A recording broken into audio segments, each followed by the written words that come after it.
전도서 오늘 18번째 지혜를 구하는 성도. 우리가 지난주에 여러분 말씀 기억나시나요? 우리 9장 17절 18절 말씀 한번 같이 읽겠습니다. 9장 17절 18절 시작. 조용히 들리는 지혜자들의 말들이 우매한 자들을 다스리는 자의 호령보다 나으니라. 지혜가 무기보다 나으니라. 그러나 죄인 한 사람이 많은 선을 무너지게 하느니라. 아멘. 여기서 우리가 기본 전제가 지혜는 어떤 사람의 호령보다 낫다라고 말씀했어요. 그런가 하면 지혜자라고 하는 사람은 그냥 큰 소리를 내는 자가 아니라 그냥 조용하다는 거예요. 오히려 조용히 말 한마디를 건네는데도 지혜자의 그 말에는 울림과 깨달음이 있어요. 그런데 문제는 뭐냐면 그 안에 어리석은 한 사람이 있음으로 말미암아서 지혜자들이 세운 그 성읍을 하루아침에 무너뜨리는 일들이 있다는 거예요. 그래서 우리가 살아보면 지혜 못지않게 잘 관리해야 되는 게 뭐냐면 어리석음이에요. 어리석음.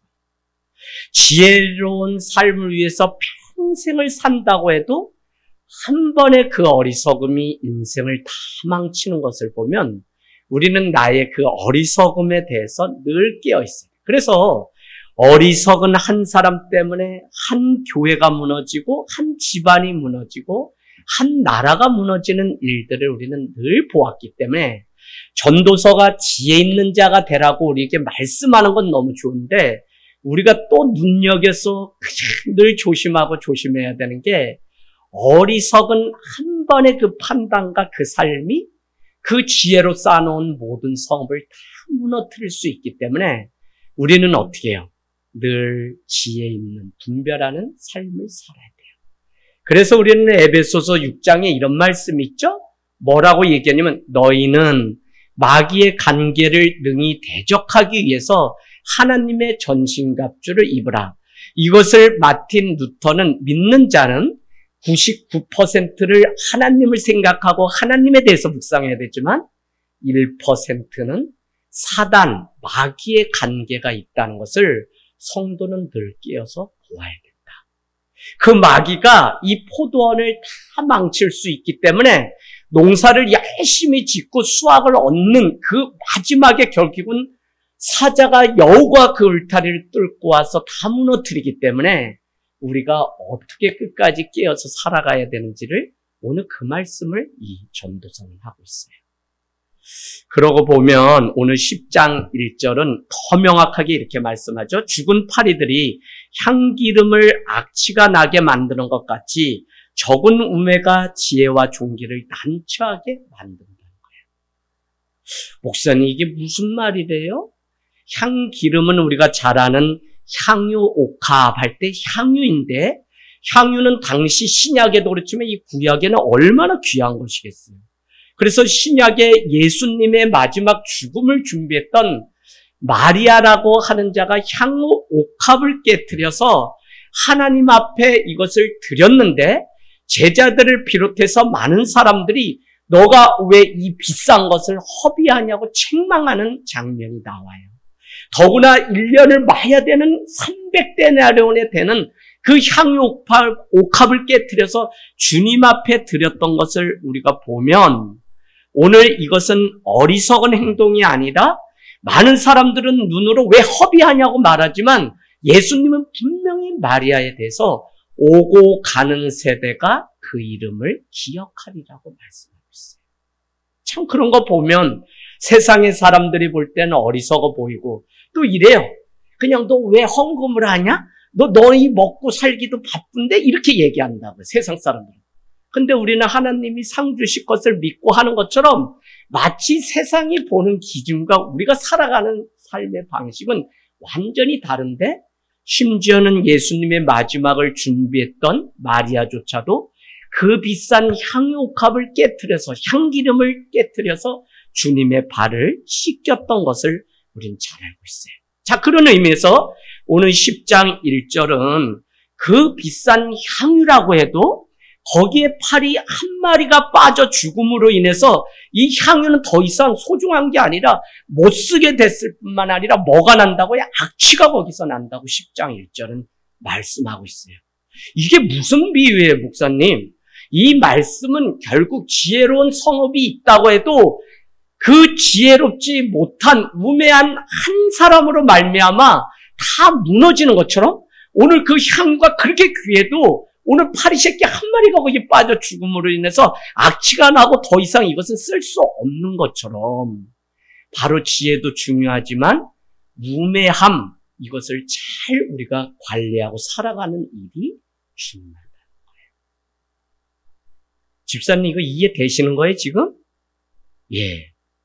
전도서는 저도 그냥 하루 종일 왔다리 갔다리 하면서 그렇다 또 이해 안 되면 뭐 누구나 어떻게 설교하나?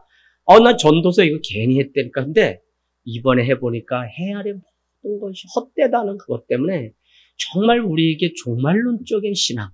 어제 백석신대원에 가서 종일 강의하는데 저녁에 70이 돼서 신학교에 오신 한 분이 저에게 이런 질문합니다. 목사님, 아니 마지막 임종을 하게 되면 사람이 죽게 되었는데 한국 교회는 그냥 곧 천국이 있으니까 집사님, 권사님 하나님께 맡기고 잘 가세요. 이렇게 얘기를 해야 되는데 그 마지막까지도 그냥 이 희망 고문이라는 거 살 수 있습니다. 눈 떠보세요.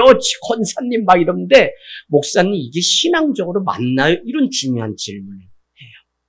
맞고 틀리고 받아들이고 또 그 많은 상황이 다르기 때문에 전에는 A면 B가 정답이라고 목적지를 향해서 분명히 목회를 했는데 보니까 그 상황과 여건과 이것을 받아들이는 사람에 따라 다르기 때문에 늘 지혜를 구하면서 해야 되는데 그것보다 더 중요한 것은 평상시에 건강할 때 그가 하나님의 나라가 있다고 하는 이 종말론 신앙을 분명히 가르치는 게 더 중요하지 마지막에 꼴깍꼴깍 하는데 뭐 더 살아야 돼요 아니면 뭐 빨리 가세요 이게 내가 믿음으로 했다 그래도 그 사람은 시험에 들 수 있기 때문에 안 된다 그랬어요. 제가 한 번은 우리 췌장암으로 2년을 투병하시다 병원에 입원하셨는데 줄 예배 드리고 막 가서 성빈센터에서 예배를 드리고 기도를 하고 오는데 병점쯤에 오는데 하나님이 제 마음에 임종 예배 드리라는 마음을 주세요. 그래서 유턴을 해가지고 다시 성빈센터에 갔어요.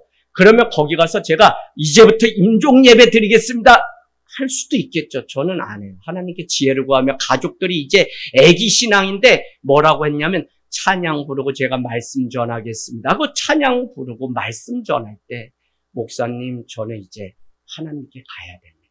당신의 입으로 그렇게 마지막 얘기를 하고는 웃으시면서 하나님 품에 안기는데 천사가 따로 없어. 그러니까 그 가족 우리 김영자 집사님이랑이 그 딸을 보내놓고 천국에 가면 이 딸을 만난다.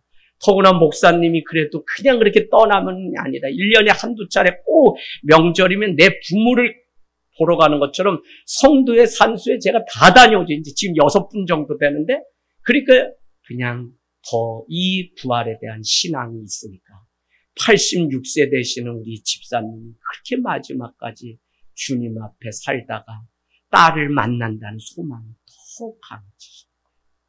여러분 그래서 우리가 참 인생 살아가는데 그 파리 한 마리 때문에 어떻게 해요?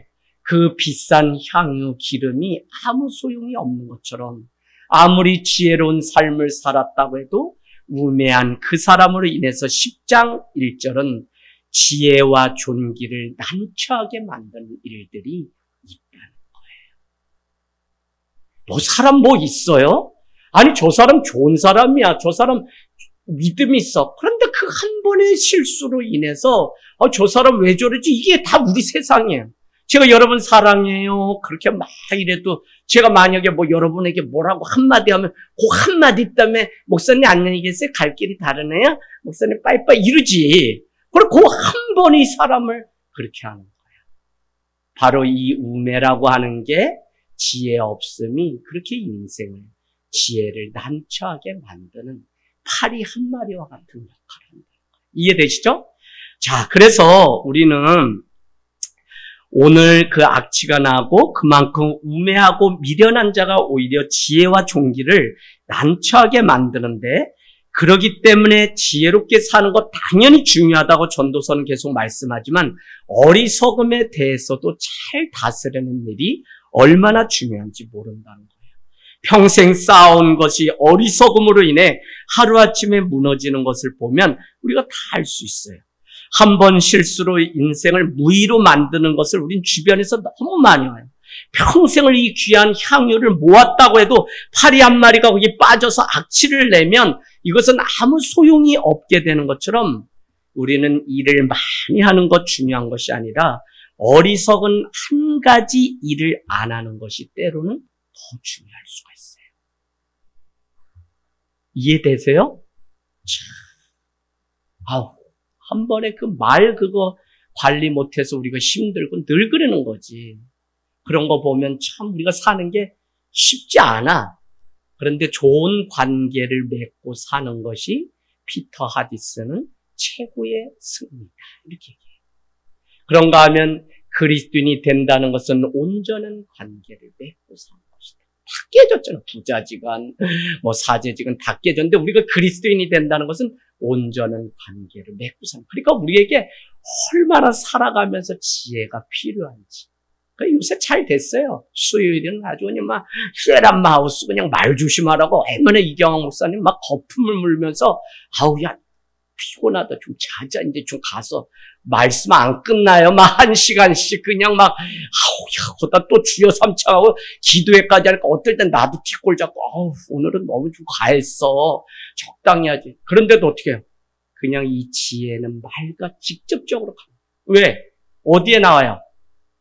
잠언서 3장 23절에 무릇 지킬 만한 것보다 내 마음을 지키라. 이에서 생명이 나오는데 그 뒤에는 뭐라고 되냐면 너희가 어그러진 말을 하고 너희가 어지러운 말들을 해서 그 마음을 상하게 하는구나. 그 표현이 바로 24절에 이어서 나와요. 그러니까 마음 지킨다는 건 결국 우리 입술, 마음을 지키는 일이에요. 그러니까 얼마나 우리가 이 지혜를 가지고 사는 일이 중요한지를 우리에게 가르쳐줘요. 여러분, 오늘 이 예배를 통해 우리는 말씀을 듣고 하나님의 지혜를 구하고, 야고보서 1장은 너희에게 지혜가 없다면 후히 주시고 꾸짖지 아니하시는 하나님께 구해봐라. 그분이 너희에게 넘치도록 부어주시는 지혜가 기도를 통해 있다고 말씀하고 있는 것입니다. 오늘 2절 말씀 가보세요. 지혜자의 마음은 오른쪽에 있고 우매자의 마음은 왼쪽에 있다. 집사님, 목사님이 안수할 때 왼손 올리고 해요? 오른손 올리고 해요? 모르겠어. 왼손 올리고 해도 되는데 왼손은 성경에서 다 부정한 거, 거짓된 거. 그러니까 옛날부터 이 오른쪽은 하나님의 권능, 능력을, 그래서 오른손으로 굳게 붙잡아 이렇게 세운다. 이런 표현들을 보면 당시에 무엇인가를 나눌 때 오른손은 지혜 있고 하나님의 것이고 왼손은 세상의 것. 그래서 그 표현을 오늘 그냥 나눠놨어요. 3절.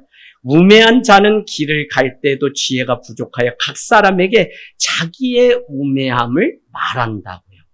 무슨 얘기냐면 우매한 사람, 어리석은 사람은 지혜가 없기 때문에, 그거를 원어로 보니까 마음이 없기 때문에 이렇게 돼 있어요. 지혜가 없다는 거를 더 정확하게는 마음이 없기 때문에, 더 정확하게는 이렇게 주석을 해놨어요. 마음이 부족하기 때문에. 근데 이 말이 맞는 것 같아요. 마음이 부족하기 때문에 어리석게도 자기의 우매함을 길을 가면서 사람들한테 나 이렇게 말을 하는데 들어보면 그게 다 우매한 말이야. 이해하세요? 그래, 우리는 그럴 때 뭐라 그래, 집사님? 저거는 바본가? 저거는 지 팔뚝 굵다고 얘기하는데 어떨 땐 뭐래? 저거 자기 엄마 욕하는 건데 저건 저 떠버리는 아무것도 모르고 저렇게 떠벌 거린다고 입하고만 잔뜩 떠들고 막 이렇게 사람들이 그냥 말을 해요. 근데 지혜가 없으면 그 수많은 말을 길을 가면서 해도 나 무식해요, 나 믿음 없어요, 나 해요 이렇게 얘기하면서 살아간다는 거예요. 그러니까 이게 얼마나 지금 죄인들이에요. 그런데 그것이 다 뭐라고요? 마음이 부족하기 때문에 자기의 우매함을 말한다. 어리석음은요, 여러분, 감추려고 해서 감춰지지가 않아요. 이 어리석음은 살다 보면 오히려 다 드러나게 돼 있어요. 그래서 어리석음을 숨기고 감추려고 해도 다 드러나요. 그러다 보니까 여기저기 다니면서 자기의 어리석다고 말하는 것과 같다는 거예요. 하루가 어떠한지를 여러분이 자기 자신을 보면 하루가 나의 어리석음을 드러내는 시간이 되는 사람도 있고 그렇지 않고 지혜를 쫓아서 결국은 지혜로 하나님을 믿는, 지혜가 뭐라 그랬어요? 하나님이라 그랬잖아요. 그래서 코엘렛이라고 하는 전도자는 결국 하나님이라는 그 이름으로 직접적으로 이렇게 하지 않고 또 다른 우리가 이해할 수 있는 표현이 지혜. 그래서 지혜는 하나님이라는 뜻이에요, 사실은. 그래서 그 하나님을 드러내고 또 그 지혜를 쫓아서 살아가는 하루가 있다는 거예요. 여러분, 4절 말씀 중요해요. 주권자가 내게 분을 일으키거든. 주권자는 통치자죠. 윗사람이에요. 그가 나에게 분을 일으키거든. 너는 그 자리를 떠나지 말라. 공손함이 큰 허물을 용서받게 하느니라. 주권자는 윗사람을 의미하는데 그가 분을 낸다고, 화를 낸다고 그러면 그 자리를 떠나지 말라는 게, 이게 뭐야? 누가 나를 막 야단을 쳐요? 윗사람이? 그러면 어떻게 하나요? 그 야단 다 맞으라는 얘기예요. 화를 내면 그 화를 그냥 다 받아주라는 거예요. 집사님, 이게 어렵죠? 사회생활 하는데? 승질 막 나는데, 근데 멋있게 내가 이 회사 안 다닌다 이러고 사직서 확 던지고 싶은데 던지고 가면 집에 누구한테 또 못 들어와요. 아내가 이젠 들어오지 말라 그러죠. 그러니까 이거 던지고 싶은 거는 늘. 근데 오늘 용기 드리고 싶어요. 야단을 치고 윗사람이 통치자가 분을 내면 그 자리를 도망가지 말라. 왜? 너가 그 허물을 용서받을 수 있는 기회이기 때문이다. 지혜자는 그렇게 산다는 지혜자는. 우리 아들이 아빠가 꾸지람을 주고 야 이놈의 새끼야 너 인생 이렇게 살아야지 하는데 아빠 됐어 이젠 각자 인생 삽시다 이래 일어나서 가면 그놈이 잘 될 놈이 아니에요. 아니라고. 이해되시죠? 쉽게? 그런 것 같이 너희는 주권자 통치자가 너에게 분을 일으키거든 그 자리를 떠나지 말라. 여러분 그냥 화를 내면 그 화를 그냥 받아주라는 거예요. 훈계를 하거나 가르칠 때 그 자리를 떠나지 말고 끝까지 들으라. 도리어 공손함이 그 허물을 용서받는데 공손함에 여러분 그렇게 써놔보실래요? 원어를 연구해봤더니 치유하다, 고치다, 침묵하다라는 뜻이에요. 그러니까 공손하면 침묵해요. 지금 막 분을 내고 통치자가 너 그래서 김 부장 그만둬. 이런 능력이 있어야지 막 이렇게 얘기하면 그냥 듣고 억울해도 가만히 있으라는 거예요. 부교역자 생활 오래 한 사람하고 안 한 사람은 천지차례. 여러분이 교회 정할 때 저 목사님이 부교역자 생활을 한 곳에서 그래도 5년 이상씩 몇 곳에서 했나를 꼭 보세요. 좋은 교회 선정 찾는데 그 기준이 돼야 돼요. 왜? 1년, 2년도 못 채우고 막 옮기는 사람은 윗사람이 뭘 꾸지람을 하기 전에도 배우기도 전에 자기 것이 되기도 전에 남말하고 이렇게 혼내는 게 듣기 싫어서 그냥 또 다른 교회 가고 또 다른 교회 가고 그러면요 안 된다는 거예요. 근데 정말 무쇠 같은 사람들이 있어요. 한 교회 막 8년, 저도 8년을 두 곳에서 사역하고 개척을 했는데 쉽지 않아요. 더구나 늦게 목회자가 돼서 집안에 백그라운드가 없어서 어느 날 소나무 뽑으러 청계산 갔더니 하나님이 그냥 할아버지를 한 명 보내주셔서 이렇게 보여주셔서 할아버지 목사님 섬기면 거기 지혜가 있다는 거 아나 보다. 그래서 70이 다 되시는 할아버지 하니까 이게 총명기가 다 떨어지고 막 이러니까 더구나 어때요? 이게 감정 기복이 심하니까 어떨 때는 아침에 출근하면 담임 목사님이 기분이 나쁘세요. 그러면 어떻게 해야 돼? 목사님 탁구 칠까요? 펴봐. 그러면 어떻게 해? 20일 때 한 10으로 져드려야 돼. 그렇게 3세트 내리하면은 목사님이 아우 이 전도사는 목회를 잘하겠어. 정신 먹자고 그래 짜장면 먹는데 그냥 뭐 어디로 들어가는지도 모르겠어. 그런데 그렇게 나랑 안 맞아도 맞추는 과정. 그러고 나면 목사님이 금세 풀려서 아유 노전도사 때문에 속이 상해가지고 사람들이 말하는데 그럼 목사님 저는 아니죠. 그럼 아니야 이 전도사는 잘해. 탕수육 시켜 탕수육도 시켜. 그럼 탕수육 먹고 탁구 줘드리고 그래서 탁구를 가장 못하는 성도가 이 전도사예요. 근데 실제 집사님들하고 해봐요 다 이기지. 그런데도 어떻게 해? 내 감정대로 내 실력 다 죽이면서 부교역자의 이 오랜 세월을 그냥 달고 하나님 앞에 훈련받는 과정. 이게 우리한테 필요합니다. 자, 여러분 그래서 화를 낼 때 대응하지 말고 오히려 침묵하라는 거예요. 화를 낼 때 얘기해봐야 더 악화되기 때문에 잠잠하라는 거예요. 예를 들어 볼게요. 부부싸움이 일어났어요. 따지기 시작하면 그건 끝없는 전쟁으로 가요. 물론 요즘은 시대가 악하기 때문에 그러면 오늘 이 말씀처럼 침묵하고 공손하게 있으면 또 어떻게 될까요? 집사는 어떻게 돼요?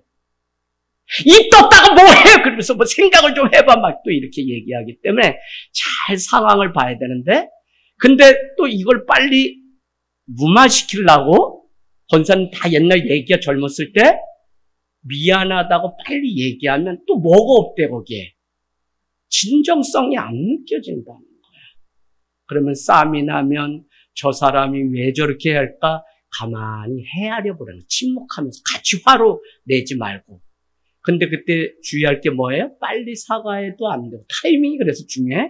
근데 그때 또 빙긋이 웃으면 그건 또 싸움이 2차전, 3차전 돼. 그러니까 이게 참 하기가 어려워요. 다 그 세월들 지냈죠?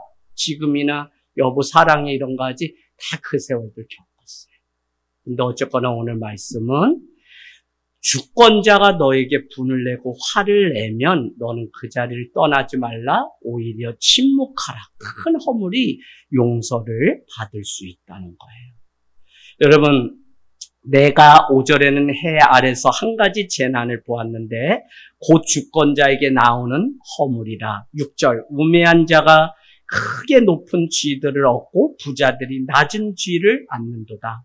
7절 또 내가 보았노니 종들은 말을 오히려 타고 고관들은 종들처럼 땅에 걸어다니는도다. 이게 무슨 얘기냐면 지혜가 없는 통치자, 권력자를 세우게 되면 이렇게 되는데 해 아래서 내가 살아가는 동안 재난을 한 가지 봤는데 그 재난이 뭐냐면 주권자가 범하는 어리석음이라는 거예요. 죄라고 하는 것은 하마르티아라고 하는 것은 관역을 삼아서 화를 당겼는데 관역을 표적 삼지 않고 화살이 빗나가는 것을 죄를 진다라고 하는 언어예요. 그러니까 오늘 허물이 있다라고 하는 것은 타겟을 잘못 잡고 살아가는 거예요. 죄는 엉뚱한 것을 방향으로 잡는 것이 죄예요.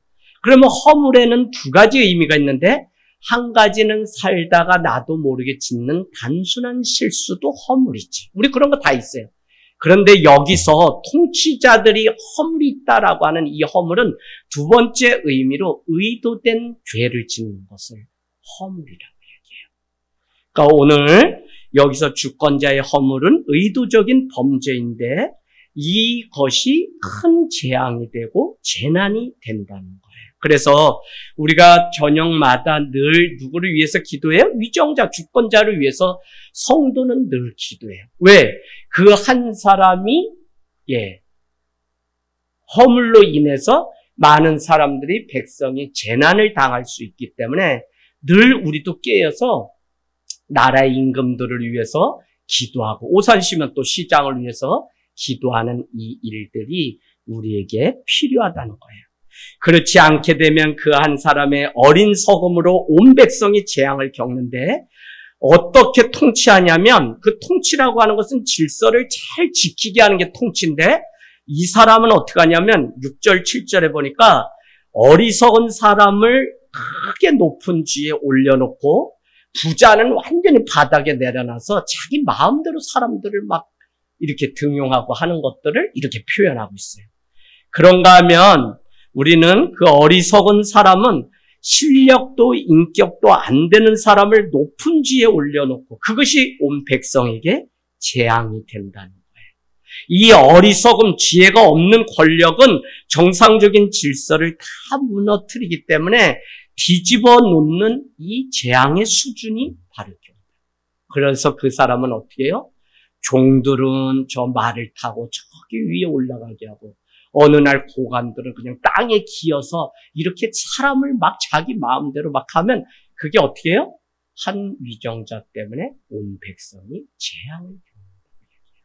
성경은 사실 우리가 살아가는 이 시대에 대해서 이미 다 얘기한 것이지 무슨 딴 나라 얘기가 아니야. 그래서 이 말씀을 알면 우리가 어떻게 기도하고 어떻게 정치를 해야 되는지가 다 나와요. 제가 우리 승준이 보고 너 오산이 이렇게 가면 안 된다. 너 정치에 입문하거라. 그게 누구예요? 우리 아버지 이원규 옹께서 저한테 9살 때부터 너희 할아버지는 예주정랑을 지내시고 오늘로 말하면 문공부 장관에 준한다. 쭉쭉쭉쭉 설명했는데 제가 우리 승준이 보고 너희 잘해서 정외과도 가고 하라 그랬더니 목사님 저는 차라리 집을 잘 짓는 건축학과가 되겠습니다. 아들아 너 정외과 가라. 이 오산이 작은데 요게 믿는 사람이 하면 얼마나 좋냐. 저는 정치를 잘하는 사람들이 있으면 좋겠어요. 네, 아버지 저는 아닙니다. 아버지의 뒤를 이어 책을 만드는 경영경제학과를 가겠습니다. 두 아들 때문에 나는 결국 손가락을 빠는 건가. 이 책을 안 읽는 시대에 또 뭔 출판사를 차린다고 얘가 얼렁뚱땅 것도 거기다 또 재수까지 또 더 해보겠다 그러니까 여러분 우리 사는 게 그래요. 어쨌거나 이 잘못된 통치자는 저 마리에 있어야 되는 고관들은 땅에 기계하고 저 아무것도 아닌 사람 말을 태워서 그에게 높은 벼슬을 주고 하는 일들이 있기 때문에 10장 1절처럼 우매한 자는 아무리 중요한 향유를 모았다고 해도 우매자 파리 그 한 마리로 인해서 향유가 다 썩어서 악취가 나는 것과 같이 그렇게 된다는 거예요. 참 그러고 보면 오늘 아버지 기도했는데 우리 한 가정이 서는 데는 이제는 어머니의 무릎만 아내의 무릎만 요구하지 말고 정말 아버지들 세상 나가서 나라 경기 뭐 살리냐고 얼마나 바빴어요. 그렇지만 아버지가 해야 되는 일은 가정의 비전과 자녀를 위해 기도해야 돼요. 우리 아이들 제가 결혼 셈이나 뭐 이런 거 너무 많이 했어요. 사랑해서 결혼하면 하지 마라. 목사님 그게만. 사랑은 신뢰를 바탕으로 하지 않은 사랑은 감정에 불과하다. 목사님 그게 무슨 말인지 알겠어요. 절대 비전이 맞아서 결혼한다고 하지 마라. 목사님 저희 틀어졌어요. 청첩장 찍고 왜 비전이 안 맞았어요. 저는 해외로 선교사로 가려는데 이 형제는 국내에서 목회한다 해서 틀어졌어요. 너는 사랑도 안 하고 할 자격도 없어. 그놈의 비전 사랑하면 결혼할 정도면 서로 맞춰두고 하고 시간에 때를 따라 다 하는 거지. 뭐 그게 네 비전이 얼마나 크다고. 오늘 뭐 저기 가서 필리핀 다 살릴 것 같지만 아니 지혜 있어야 돼. 다 때가 하나님이 준비하시면 하시지. 뭐 그게 그때의 그 타임에 맞지 않아서 갈라설 거면 너네 그만 잘 갈라서네. 각자 짜장면 먹고 헤어져. 제가 목사님 저는 단만 쓰면은 막 떨리고 사람들 보면 막 손이 땀이 나고 막 그래. 강도사님 빨리 때려치우. 이거 안 맞아. 이거 우리 가면서 먹고 살기도 힘든데 강도사님 저 가서 횟집 해. 얼른 횟집이 그게 더 나을 것 같아. 그래서 그만두고 횟집 사장 3호점 냈다고 평촌의 목사님 한번 오세요. 아버지가 그렇게 서원을 해서 제가 이 목회자가 아닌데도 가려고 강도사까지 석사학위 맞추겠는데 땀나고 설교시키면 그게 부담이 돼서 며칠째 밥을 못 먹는다는데 그 사람이 뭐 훈련시킬 게 있지 무슨 말이 안 나오고 막 쓰러졌다는데 그 사람을 강제로 세워서 사랑하는 여러분 피딱 쓰러지면 그 은혜 되겠어요? 아니잖아. 하나님은 그런 분이 아니다. 하나님은 정말 인격적이시고 지혜로우셔. 그 사람이 그걸 훈련을 통해 극복할 수 있으면 또 극복도 하게 하시지. 안 되는 거를 억지로 하면 그 우매함이 사람을 다 죽이는 거예요. 그래서 아버지들은 한 가정을 이루고 결혼할 때 뭐가 저도 늘 안 어려웠냐면 같이 기도하고 말씀 보고 아름다운 가정 이루죠. 근데 우리 가정이 어디로 가야 되는지, 남자이기 때문에, 하나님은 질서의 하나님이기 때문에 이 남자가 끼어서 우리 가정은 영적으로 이렇게 가야 됩니다라고 그걸 내가 제시하고 말할 수 있나? 더구나 뼈대가 있는 이북에서 피난 내려온 3대째 예수를 믿는 가문인데 3대는 믿어야 그냥 축복을 받는다는 또 한국 교회에 또 이 신화 같은 이야기가 있는데 난 1대잖아. 뭐 내밀 게 하나도 없어. 정말 어머니 따님을 주십시오. 아니 주기는 주는데 한교에서 오랫동안 있었으니까 주긴 주는데 자네 볼 게 뭐 있나. 어머니 아무리 속으로 아무리 그래도 또 그렇게 대놓고 이북에서 오셨으니까 대놓고 얘기하시더라고요. 자네 믿음만 보고 주겠네. 그래서 그 믿음을 얼마나, 난 믿음 이거 지키지 못하면 집안에서 아예 버림받을까 봐 이 믿음을 지키려고 그 많은 연단 속에서도 살아왔어요. 여러분 참 이 한 사람이 얼마나 중요한지를 우리에게 가르쳐준다. 8절 9절 재밌어요. 함정을 파는 자는 거기에 빠질 것이요 담을 허는 자는 뱀에게 물리리라. 돌들을 떠내는 자는 그로 말미암아 상할 것이요 나무들을 쪼개는 자는 그로 말미암아 위험을 당하리라. 누가요? 어리석은 자가 하는 모든 일이 이렇다는 거예요. 그래서 4가지로 이야기를 하는데 이런 거죠. 뭐요? 함정을 파요. 남을 괴롭히려고 함정을 파요. 근데 거기에 자기가 빠져 죽게 되고, 두 번째는 담을 그냥 헐어요. 근데 옛날에는 우리도 시골 생활해보면 담 안에 뭐가 있어요? 집을 지키는 구렁이 같은 뱀이 있어요. 뱀에 물려 죽는다 그래요. 세 번째는 돌들을 떠내는데 그 돌에 물려서 자기가 깔려 죽게 되고요. 네 번째는 나무를 쪼개는 자인데 그것으로 말미암아 위험을 당해요. 누가? 어리석은 자가 하는 일은 다 그렇다고요. 여러분 윗사람의 그 어리석음을 지금 계속 말씀하고 있는데 어리석은 통치자 한 사람이 이와 같이 하는 일들마다 다 생명을 잃는네. 그래서 고린도전서 한번 가보실래요? 3장 19절 20절 고린도전서 3장 19절 20절 세상의 지혜가 어떤 것인지를 우리에게 명확히 가르쳐줘요. 고린도전서 3장 19절 20절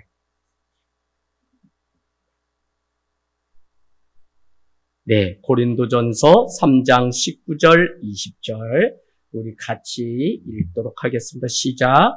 이 세상 지혜는 하나님께 어리석은 것이니 기록된 바 하나님은 지혜 있는 자들로 하여금 자기 꾀에 빠지게 하시는 이라 하였고 또 주께서 지혜 있는 자들의 생각을 헛것으로 아신다 하셨느니라.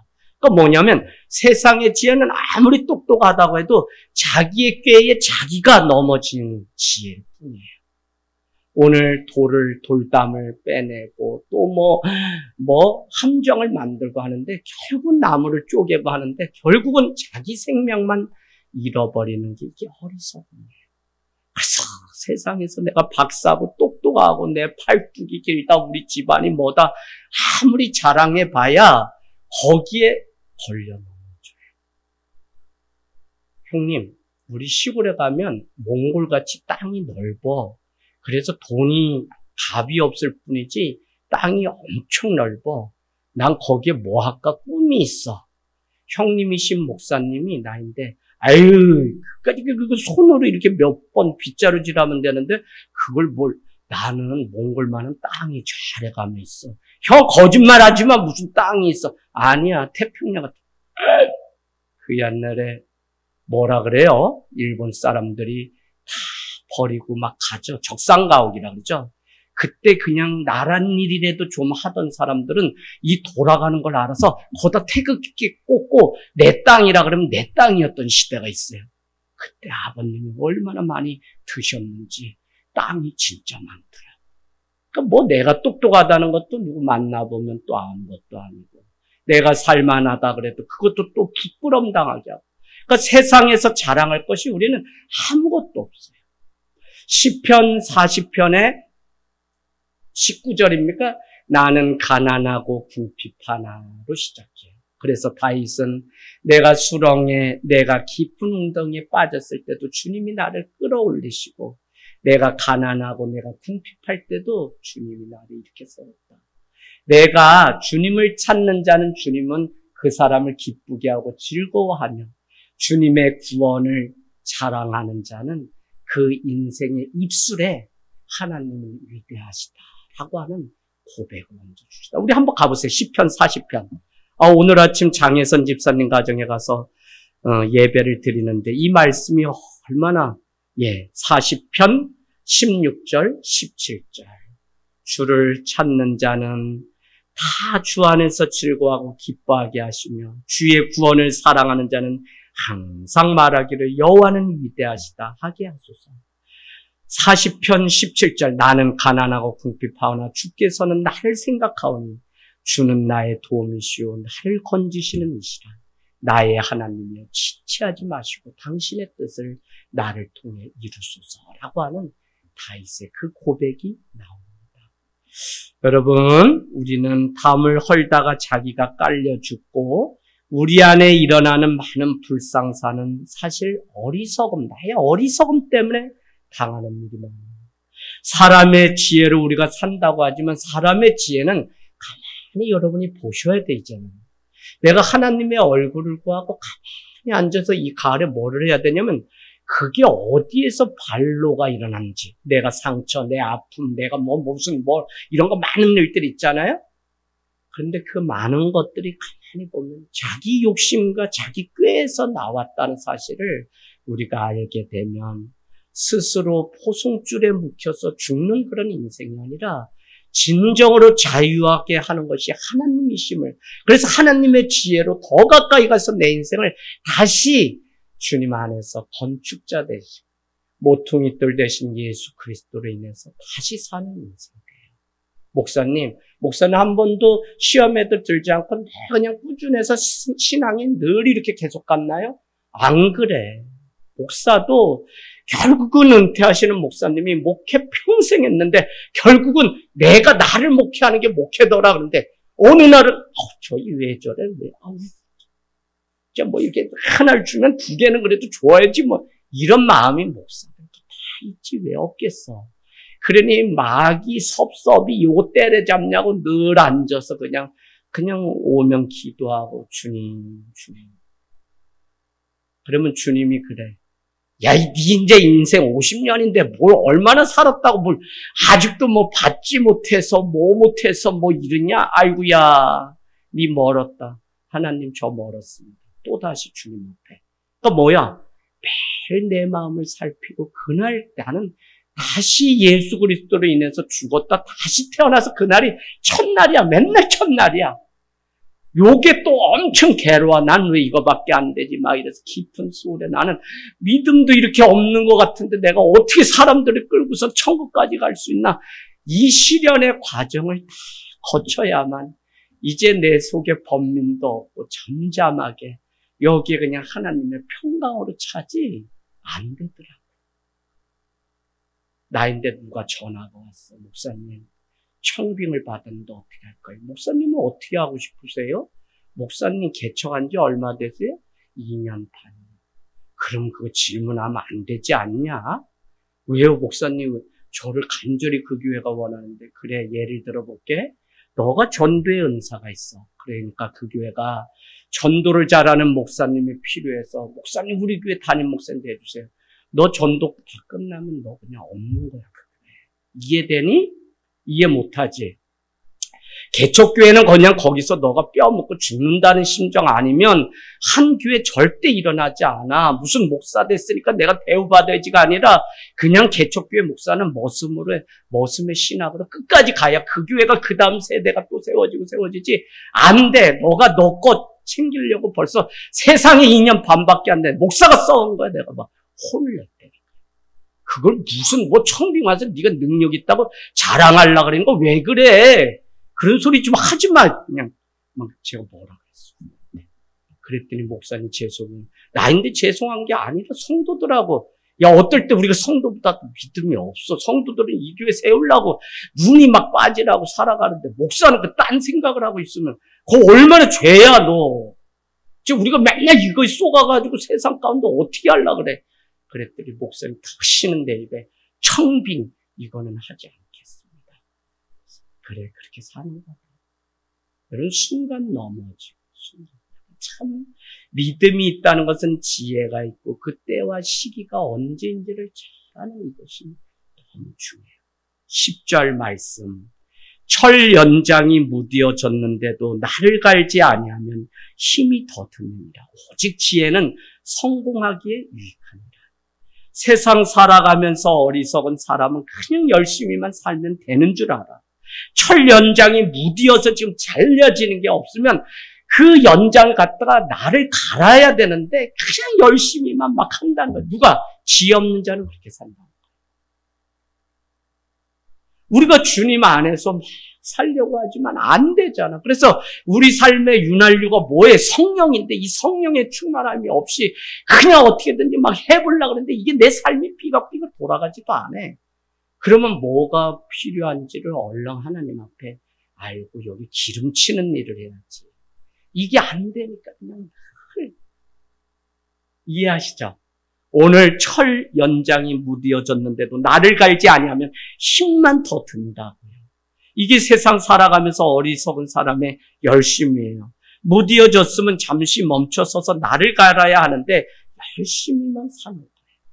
채근담이라고 하는 중국 이렇게 잠언집에 뭐가 돼 있냐면 오래 엎드린 새가 더 높이 난다.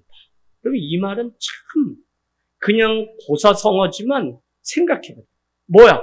내가 실력이 있다. 난 높이 날 수 있어. 난 뭐든지 할 수 있어. 자랑하는 사람이 아니라 정말 누가 높이 나고 더 멀리 가냐면 오래 엎드려서 힘을 비축하고 실력을 쌓은 그 사람이 멀리 가고 높이 가는 거지.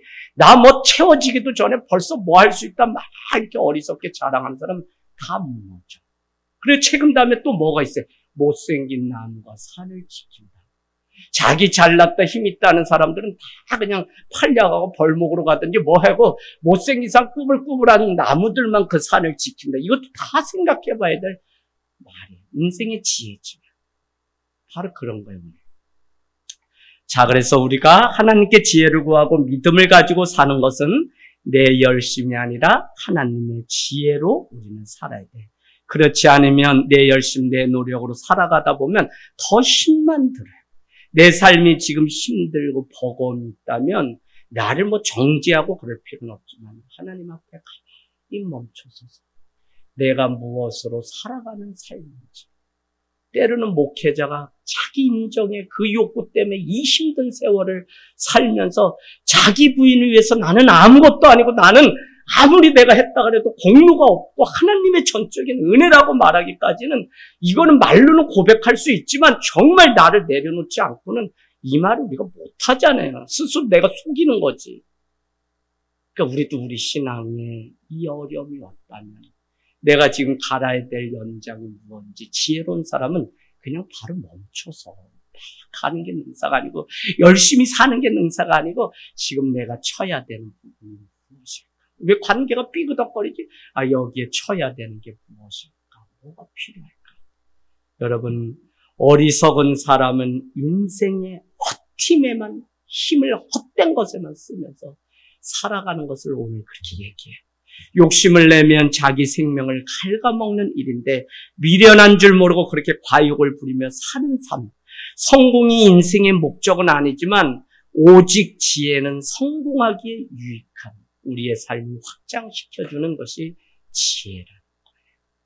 11절 주술을 베풀기 전에 뱀에게 물렸으면 술객은 소용이 없다. 뭔 얘기냐? 뱀에 물리기 전에 우리가 조치를 취했어야지. 뱀에 다 물린다면 나 좀 살려주세요 하고 막 가서 술객을 불렀다 구슬을 안만 해봐야 이미 독이 다 퍼져서 죽는 거지. 아무 소용이 없다. 오늘 전도서는 일평생 많은 여인들도 거느려보고 내가 지식도 지혜도 연구해보고 다 솔로몬이 그래. 그런데도 결론은 한 가지가 뭐냐면 그거 다 헛되었다는 거예요. 헤벨이라고 하는 수증기 안개는 잡힌 것 같은데 잡히지 않고 날아가 버리는 수증기 같고, 뭐가 보이는 것 같은데 보이지 않는 안개와 같이 이 땅의 해 아래 거는 다 그렇다는 거예요. 그러면서 뭐라고 얘기해요? 내가 늘 이 땅에 열심히 살지만 바람을 잡는 것 같다. 이 솔로몬의 인생 마지막 고백이에요. 그래서 우리는 이 전도서 12장, 너희는 청년의 때 창조주 하나님을 기억하라. 너의 본분이 다 할 때 하나님이 그것을 평가하시고 심판하신다가 12장 끝에 나와요. 결국은 지혜를 얘기하지만 결국은 이 땅 가운데 마지막으로 우리가 무엇을 붙들고 어떻게 살아가는 게 지혜로운 삶이냐? 그것은 창조주 하나님을 날마다 기억하면서 살아요. 그래서 여러분, 디모데전서 4장 8절은 육체의 연단은 약간의 유익이 있는데 경건은 범사에 유익하니 금생과 내생과 약속이 있느니라. 무슨 얘기냐?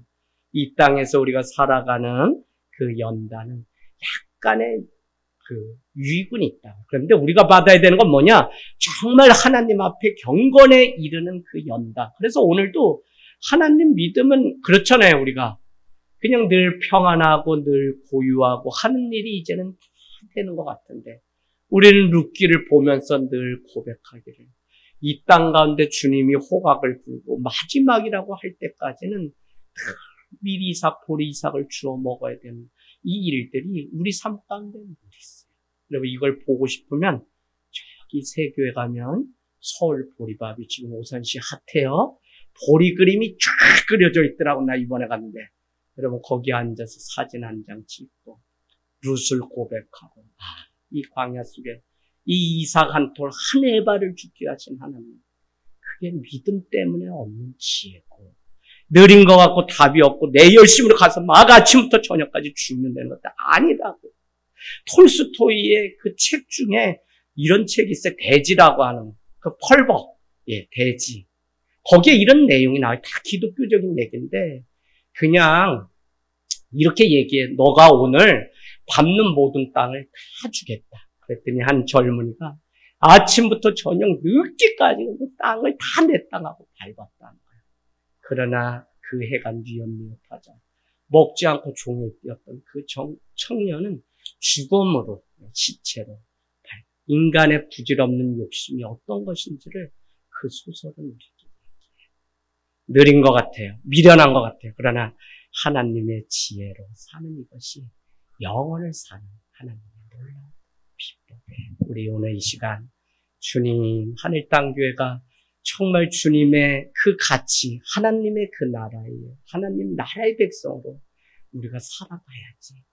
교회를 다니고 세상을 우리가 다니고 세상 사람처럼 살면 안 되지. 오늘 다시 한번 하나님 지혜 주세요.